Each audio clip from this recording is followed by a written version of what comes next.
Paolo Avellino, ikonsidera mo ang edad ni Kim Chu. Dahil baka mahirapan na di umano siyang magbuntis. Narito ang buong detalye.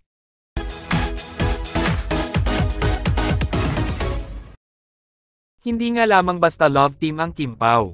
Alam naman natin na sila ay nasa tamang edad na at pwedeng-pwede na nga daw di umanong mag-asawa at gumawa ng sarili nilang pamilya. Dahil naniniwala nga ang mga Kim Pao fans at supporters na talagang sila ay pinagtagpo at itinadhana para sa isa't isa.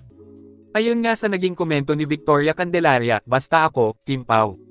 Alam ko na as long as Paolo loves Kimi, magtatagal sila. Loyal kasi Kim sa karelasyon niya.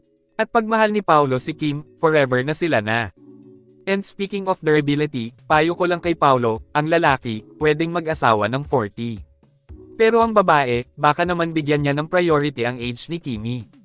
Kasi baka naman, pwede na sila magpakasal. Kasi baka mahirapan na si Kimi na magbuntis nung ganong age. Kaya no need to wait more years. Asap na ang marriage nila. The sooner, the better. Just a reminder to Paolo. Kim Pao forever. At mula naman kay Nilda Mitra, kaming lahat, nangangarap na humantong kayo sa altar, humarap sa Diyos, at tanggapin ang kanyang bendesyon. Masayang pamilya, maraming anak. Wow!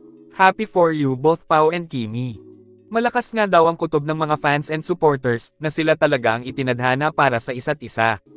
At sila ay ang magiging patunay na may forever.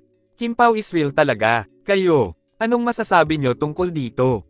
Just comment down below.